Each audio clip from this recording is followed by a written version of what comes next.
दोस्तों, कैसे हो आप लोग। स्वागत है आप लोग का study with Roshni 15 Gupta channel पे। आज हम पढ़ेंगे daily GK GS test number 3 है हमारा। इसके पहले हम 1 और 2 कर चुके हैं। आप लोग जाके वीडियो को देख लीजिएगा। ये हमारा स्पेशली खान ग्लोबल स्टडीज़ का है, जो कि हमारा इम्पोर्टेंट है UPSC, BPSC, Bihar SSC, Bihar police and all competitive exams.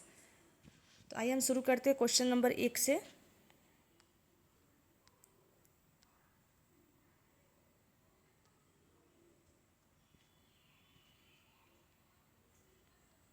Question number 1 है हमारा, मिसेल की संरचना होती है। कौन सी मिसेल, इसकी संरचना होती है। ऑप्शन है हमारा जटिल गुच्छों की तरह, वर्गाकार, चतुष्फलकीय और वृत्तिकार। तो कैसी होती है मिसेल की संरचना? जटिल गुच्छों की तरह होती है। ठीक है, तो एक का ये हमारा करेक्ट आंसर हो जाएगा। नेक्स्ट हमारा क्वेश्चन नंबर 2, किसी धारावाही चालक को चुंबकीय क्षेत्र में रखे जाने पर उस पर लगने वाले बल की दिशा निर्भर करती है। किस पर करती है? धारा की दिशा के साथ साथ चुंबकीय क्षेत्र की दिशा पर भी। तो ऑप्शन हमारा 2 का सी हो जाएगा करेक्ट। ठीक है, नेक्स्ट हमारा क्वेश्चन नंबर 3, यदि बिलियन में उपस्थित हाइड्रोजन प्लस की सांद्रता 10 के पावर -4 हो तो बिलियन के पीएच का मान होगा कितना होगा? 4 होगा। कितना होगा? 4 होगा। नेक्स्ट हमारा क्वेश्चन नंबर 4, निम्नलिखित में से प्रकाश का रंग किससे संबंधित है? प्रकाश का रंग जो होता है किससे संबंधित है? ऑप्शन है हमारा आयाम, आवृत्ति, तरंगदैर्ध्य और आवृत्ति एवं तरंगदैर्ध्य। तो हमारा करेक्ट आंसर क्या होगा? प्रकाश का रंग जो है आवृत्ति एवं तरंगदैर्ध्य से संबंधित है। तो 4 का डी हो जाएगा करेक्ट आंसर हमारा। नेक्स्ट हमारा क्वेश्चन नंबर 5, फेरस सल्फेट के ऊष्मीय अपघटन से प्राप्त होता है। फेरस सल्फेट के ऊष्मीय अपघटन से प्राप्त होता है ferrous oxide plus sulphur dioxide plus sulphur trioxide. ये हमारा इनकरेक्ट है। Ferric oxide plus sulphur dioxide, ये भी हमारा इनकरेक्ट है। Ferrous oxide plus sulphur trioxide, ये भी हमारा इनकरेक्ट है। उपयुक्त में से कोई नहीं होगा। करेक्ट आंसर क्या होगा आप लोग कमेंट करके बताइएगा। फेरस सल्फेट के ऊष्मीय अपघटन से प्राप्त होता है। ठीक है, नेक्स्ट हमारा क्वेश्चन नंबर 6, निम्नलिखित में से वह उपकरण कौन सा है जिसका प्रयोग पवन के बल एवं वेग के मापन के लिए किया जाता है? कौन सा है? एनीमोमीटर। कौन सा? एनीमोमीटर। नेक्स्ट है हमारा क्वेश्चन नंबर 7, निम्नलिखित में से कौन सी जड़त्व की माप है? कौन सी जड़त्व की माप है? कौन सी है? द्रव्यमान। कौन सी? द्रव्यमान। क्वेश्चन नंबर 8 है हमारा, दहन है। क्या है दहन? भौतिक और रासायनिक प्रक्रिया, जैविक प्रक्रिया, भौतिक प्रक्रिया और रासायनिक क्रिया। तो कौन सा होगा हमारा? दहन जो है हमारा रासायनिक क्रिया है। तो 8 का डी हो जाएगा करेक्ट आंसर। नेक्स्ट है हमारा क्वेश्चन नंबर 9, कोका कोला का खट्टा स्वाद किसके अस्तित्व के कारण होता है? कोका कोला का खट्टा स्वाद जो होता है किसके कारण होता है? किसके कारण होता है? फास्फोरिक अम्ल के कारण कोका कोला का खट्टा स्वाद किसके अस्तित्व के कारण होता है? फास्फोरिक अम्ल।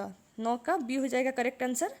क्वेश्चन नंबर 10 है हमारा, एक विद्यार्थी 40 सेंटीमीटर से अधिक दूरी की वस्तु को स्पष्ट रूप से नहीं देख पाता है। उसे इस दोष के सुधार के लिए कितनी क्षमता वाले लेंस का प्रयोग करना चाहिए? कितनी? 40 सेंटीमीटर फोकस दूरी का अवतल लेंस। कौन सा होगा? 10 का डी होगा हमारा करेक्ट आंसर। नेक्स्ट हमारा क्वेश्चन नंबर 11, निम्नलिखित में से कौन सा देश यूक्रेन के साथ अपनी राज्य क्षेत्रीय सीमा साझा नहीं करता है? पोलैंड, रोमानिया, लिथुआनिया और बेलारूस।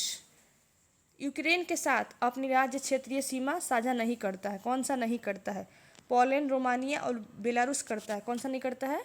लिथुआनिया जो है ये नहीं करता है। नेक्स्ट हमारा क्वेश्चन नंबर 12, निम्नलिखित में से कौन 1947 में विभाजन के दौरान भारत और पाकिस्तान के बीच सीमाओं के सीमांकन के लिए उत्तरदायी था? कौन सा था?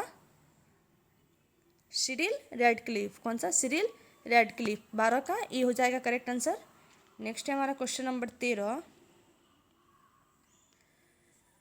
क्योटो प्रोटोकॉल निम्नलिखित में से किस विषय से विशेष रूप से संबंधित है। किससे है? उत्सर्जन में कमी, ओजोन परत का अवक्षय, क्लोरोफ्लोरोकार्बन, जैव विविधता प्रबंधन।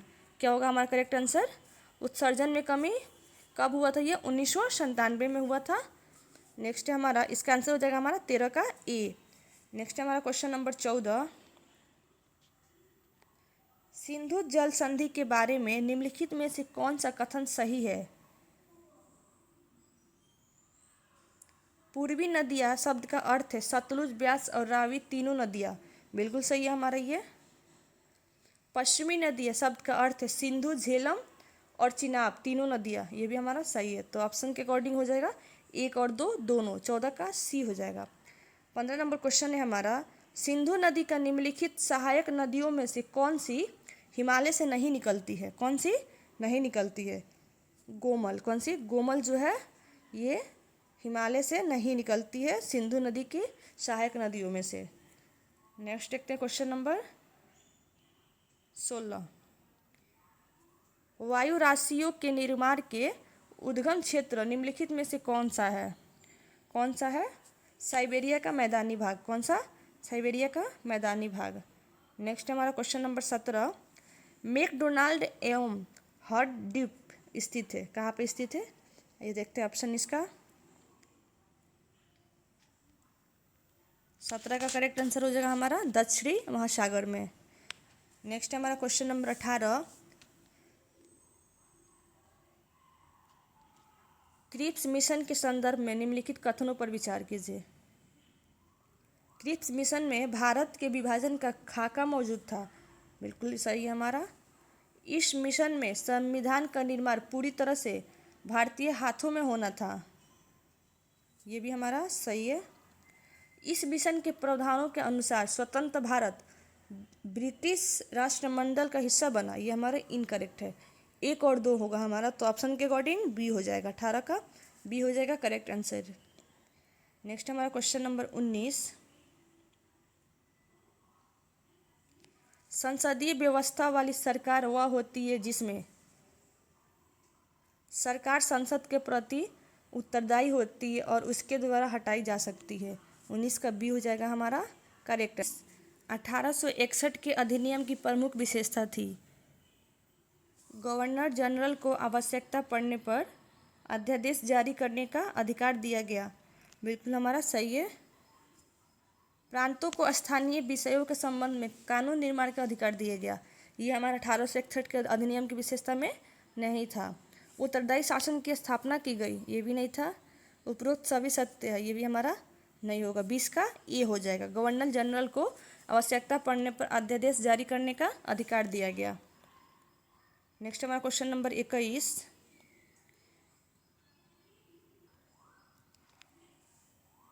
निम्न में से किन परिस्थितियों में राष्ट्रपति आपात की उद्घोषणा कर सकता है? बाह्य आक्रमण, सशस्त्र विद्रोह, सरकार की अस्थिरता। ये हमारा नहीं होगा। वित्तीय संकट। ये भी हमारा सही है। तो 1, 2 और 4 ऑप्शन के अकॉर्डिंग ऑप्शन नंबर डी हमारा करेक्ट आंसर हो जाएगा। नेक्स्ट हमारा क्वेश्चन नंबर 22। यदि भारत का प्रधानमंत्री राज्यसभा का सदस्य है तो वह केवल राज्यसभा में ही वक्तव्य दे सकता है। ये हमारा इनकरेक्ट है। उसे 6 महीने के अंदर लोकसभा का सदस्य बनना होगा। वो लोकसभा में बजट पर नहीं बोल सकेगा। अविश्वास प्रस्ताव की स्थिति में वह अपने पक्ष में मत नहीं दे पाएगा। ये हमारा बिल्कुल सही है। क्वेश्चन नंबर 22 का डी हो जाएगा करेक्ट आंसर। नेक्स्ट हमारा क्वेश्चन नंबर 23।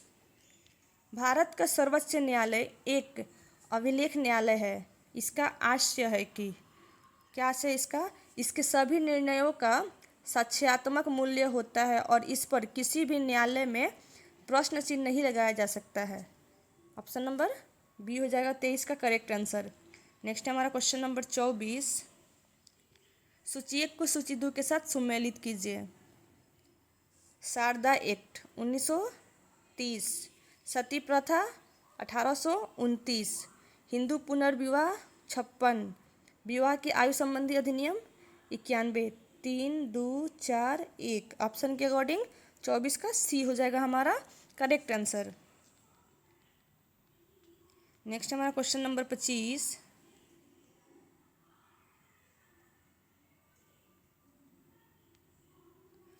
अकबर के संबंध में निम्नलिखित कथनों पर विचार कीजिए। अकबर ने राजपूतों के प्रति अपनी युद्ध नीति को मित्रता की नीति से बदलकर उनको अपने अधीन किया था, लेकिन जिन राजपूतों ने मित्रता को नहीं अपनाया था उनके प्रति युद्ध नीति को बरकरार रखा गया। ये भी सही है हमारा।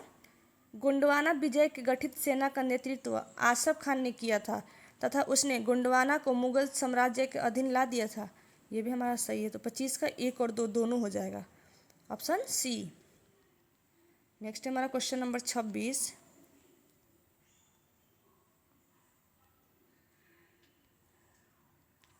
भारतीय राष्ट्रीय कांग्रेस का वर्ष 1907 का सूरत अधिवेशन स्वतंत्रता आंदोलन के इतिहास में महत्वपूर्ण है क्योंकि क्यों महत्वपूर्ण है? कांग्रेस नरमपंथियों एवं गर्मपंथियों में विभाजित हो गई थी, इसलिए हमारा ये महत्वपूर्ण है। 26 का बी हो जाएगा करेक्ट आंसर। नेक्स्ट हमारा क्वेश्चन नंबर 27। भारत पर प्रथम विदेशी आक्रमण ईरान के हखमनी वंश, कौन सा? हखमनी वंश के राजाओं ने किया था। इस आक्रमण का भारत पर क्या प्रभाव पड़ा? खरोष्टी लिपि का प्रसार, अरामाइक लिपि का प्रसार, क्षत्रप प्रणाली का विकास, अभिलेख उत्कीर्ण करने की प्रथा का विकास। ये हमारा सब सही है, चारों का प्रभाव पड़ा हुआ था। तो ऑप्शन के अकॉर्डिंग 1, 2, 3 और 4 हो जाएगा, ऑप्शन डी हो जाएगा हमारा करेक्ट आंसर 27 का। नेक्स्ट है हमारा क्वेश्चन नंबर 28। राजधानी को दिल्ली से दौलताबाद में स्थानांतरित करने के पीछे मोहम्मद बिन तुगलक का निम्नलिखित में से कौन सा उद्देश्य था? दौलताबाद में स्थानांतरण से ढक्कन एवं गुजरात पर नियंत्रण स्थापित करने का मौका मिला। ये भी हमारा सही है। इससे पश्चिमी एवं दक्षिणी पत्तनों तक पहुंच उपलब्ध होती। ये भी हमारा सही है। यह उत्तर पश्चिमी सीमा के सीधे मंगोल आक्रमण से संरक्षण देता। ये भी हमारा करेक्ट है। तो ऑप्शन के अकॉर्डिंग 28 का डी हो जाएगा, 1, 2 और 3। नेक्स्ट है हमारा क्वेश्चन नंबर 29। इस राजवंश का संस्थापक दंतिदुर्ग था। इस वंश के राजा कृष्ण प्रथम ने एलोरा के कैलाश मंदिर का निर्माण करवाया। इसी वंश के शासकों ने एलिफेंटा के गुफा मंदिर का निर्माण करवाया। उपर्युक्त चर्चा का संबंध किस राजवंश से है? किससे है? राष्ट्रकूट से है। किससे? राष्ट्रकूट से। नेक्स्ट हमारा क्वेश्चन नंबर 30। खिलाफत आंदोलन के बारे में निम्नलिखित में से कौन सा एक कथन सही नहीं है? खिलाफत आंदोलन की मांग थी कि खलीफा का नियंत्रण अवश्य मुसलमानों के पवित्र स्थलों पर बना रहे। ये हमारा पहला ही इनकरेक्ट है। और ऑप्शन देख लेते हैं। खिलाफत आंदोलन में उग्र प्रवृत्ति का प्रतिनिधित्व मोहम्मद अली, शौकत अली तथा मौलाना आज़ाद जैसे युवा नेताओं द्वारा हुआ। बिल्कुल ये हमारा सही है। भारतीय मुसलमान नेताओं ने खिलाफत का एक प्रतीक के रूप में प्रयोग किया जिससे भारतीय मुसलमान समुदाय का संगठित किया जा सके। ये भी हमारा सही है। 1920 में केंद्रीय खिलाफत समिति के दिल्ली सम्मेलन में एक विशाल असहयोग आंदोलन को शुरू करने का निर्णय लिया। ये भी हमारा सही है। नेक्स्ट हमारा क्वेश्चन नंबर 31। निम्न में से कौन सा कर प्रत्यक्ष कर है? कौन सा है? आयकर। कौन सा है? आयकर। 32 नंबर क्वेश्चन है। निम्नलिखित में से कौन जनता के पास मौजूद मुद्रा को दर्शाता है? कौन दर्शाता है? M1। क्वेश्चन नंबर 33 हमारा। बैंक दर वह ब्याज दर होती है जिस पर केंद्रीय बैंक वाणिज्यिक बैंकों को ऋण देता है। 33 का सी हो जाएगा हमारा करेक्ट आंसर। नेक्स्ट हमारा क्वेश्चन नंबर 34। जब कुल उपयोगिता अधिकतम हो जाती है तो सीमांत उपयोगिता क्या होती है? शून्य हो जाती है। क्या होती है? शून्य हो जाती है। 35 नंबर क्वेश्चन है। उत्पादन के 4 कारक कौन कौन से हैं? कौन कौन से हैं? भूमि, श्रम, पूंजी और उद्यमिता। कौन सा? भूमि, श्रम, पूंजी और उद्यमिता। तो ऑप्शन के अकॉर्डिंग सी हो जाएगा हमारा करेक्ट आंसर। नेक्स्ट हमारा क्वेश्चन नंबर 36। मच्छरों के बारे में निम्नलिखित कथनों पर विचार कीजिए। मच्छरों के बारे में निम्नलिखित कथनों पर विचार कीजिए। केवल नर रक्त चूसते हैं, ये हमारा गलत है। केवल मादा रक्त चूसती है, ये हमारा सही है। केवल मादा पौधों का रस चूसती है, ये भी हमारा गलत है। मादा की अपेक्षा नर के डेन बड़े होते हैं, ये भी हमारा गलत है। ऑप्शन 4 हुआ। बाकी ऑप्शन देख लेते हैं क्या क्या दिया हुआ है।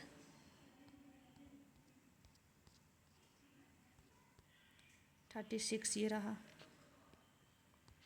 नर की अपेक्षा मादा के डेन बड़े होते हैं, ये हमारा सही है। 2 और 5, केवल 2 और 5 सही है। ऑप्शन के अकॉर्डिंग डी हो जाएगा हमारा। 37 नंबर क्वेश्चन है, निम्नलिखित में से कौन सा मानव दंत केवल अस्थायी दंत विन्यास में प्रकट होता है? कौन सा होता है? चवर्णक। कौन सा? चवर्णक। नेक्स्ट हमारा क्वेश्चन नंबर 38,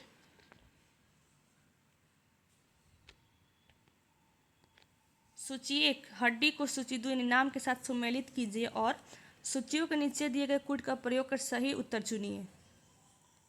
उरोस्थी, अस्टर्नम, जात्रुक, क्लेविकल, जानुफलक, पटेला, स्कंद फलक, स्केपुला। 4, 1, 2, 3। ऑप्शन के अकॉर्डिंग हमारा डी हो जाएगा करेक्ट आंसर। कौन सा हो जाएगा? डी हो जाएगा करेक्ट आंसर। नेक्स्ट हमारा क्वेश्चन नंबर 39, अदरक तना है जड़ नहीं, क्योंकि इसमें नोड और इंटरनोड होते हैं। कौन सा? नोड और इंटरनोड होते हैं। 39 का बी हो जाएगा करेक्ट आंसर। नेक्स्ट हमारा 40 नंबर क्वेश्चन, कोशिकाओं के संबंध में निम्नलिखित कथनों पर विचार करें। झिल्ली से घिरे केंद्रक वाली कोशिकाओं को यूकेरियोटिक कहते हैं। प्रोकैरियोटिक कोशिकाओं में गोल्जी बॉडी जैसे सेल बाउंड ऑर्गेनल की अनुपस्थिति होती है। प्रोकैरियोटिक कोशिकाओं में कोशिका के केंद्रक के चारों ओर एक झिल्ली होती है। प्रोकैरियोटिक कोशिकाओं में केंद्रक नहीं होता है। कौन कौन सा होता है हमारा? प्रोकैरियोटिक कोशिकाओं में केंद्रक नहीं होता है और झिल्ली से घिरे केंद्रक वाली कोशिकाओं को यूकेरियोटिक कहते हैं। तो 1 और 4 ऑप्शन सी हो जाएगा हमारा 40 का करेक्ट आंसर। नेक्स्ट हमारा क्वेश्चन नंबर 41, पहली बार सूर्य किरण एरोबैटिक शो का आयोजन कहाँ किया गया था? कहाँ किया गया था? पटना, बिहार में। हाल ही में किस टाइप के मधुमेह को आधिकारिक तौर पर मान्यता दी गई है? किसे दी गई है? मधुमेह 5 को। हाल ही में पोप फ्रांसिस का निधन हुआ, ये किस धर्म से संबंधित थे? किससे थे? ईसाई धर्म से संबंधित थे। नेक्स्ट हमारा क्वेश्चन नंबर 44, विझिनजाम अंतर्राष्ट्रीय बंदरगाह नामक भारत के पहले अर्ध स्वचालित ट्रांसशिपमेंट बंदरगाह का उद्घाटन किस राज्य में किया जाएगा? कहाँ किया जाएगा? केरल में किया जाएगा। कहाँ पे? केरल में।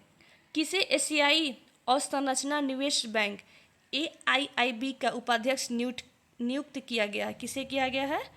अजय भूषण पांडे को किया गया है। एशियाई अवसंरचना निवेश बैंक का उपाध्यक्ष नियुक्त किया गया है। भारत की पहली ब्लैक बॉक्स लैब का उद्घाटन किस शहर में किया गया है? कहाँ पे किया गया है? नई दिल्ली में किया गया है। नेक्स्ट हमारा क्वेश्चन नंबर 47, हाल ही में किसने 2025 का world press photo of the year पुरस्कार जीता है? किसने जीता है? समर अबू एलोफ जी ने। क्वेश्चन नंबर 48 हमारा, किसे वित्त मंत्रालय में राजस्व सचिव नियुक्त किया गया है? किसे किया गया है? अरविंद श्रीवास्तव जी को। नेक्स्ट हमारा क्वेश्चन नंबर 49, भारतीय सेना ने किस राज्य में वॉयस ऑफ किन्नौर सामुदायिक रेडियो स्टेशन लॉन्च किया है? कहाँ किया है? हिमाचल प्रदेश में। लास्ट एंड 50 नंबर क्वेश्चन है हमारा, भारत का पहला उपग्रह आर्यभट्ट ने किस तारीख को अपने 50 वर्ष पूरे किए हैं? कब किए हैं? 19 अप्रैल 2025 को। ये हमारा टोटल 50 क्वेश्चन था जिसे हम लोगों ने आज कवर किया। ये हमारा सेट नंबर 3 था, Khan global studies GK GS test number 3। आप लोग अच्छे से इसको पढ़िए। तब तक मिलते हैं नेक्स्ट वीडियो में टेस्ट 4 के साथ।